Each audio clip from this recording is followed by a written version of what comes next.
dark secret are you hiding from everyone? 1. I have a secret fantasy life populated with imaginary friends. It started in grade school, and I have continued all my life. I am in my 50s now, and I still prefer to be alone in my imaginary world instead of being with family or friends. I can't even tell my psychiatrist because I am afraid he will lock me up or give me something to make it all stop. 2.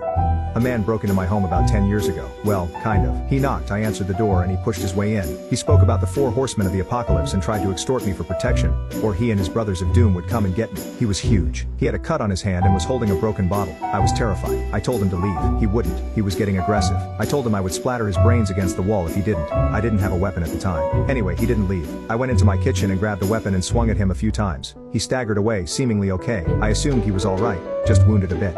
I never saw him again. A neighbor told me days later a man was found deceased, some wounds on his arms. I can only guess he bled out, but I never got questioned somehow. There was a lot of evidence in and around my house. I lived in a pretty seedy area, so I guess the cops just didn't care. The guy was apparently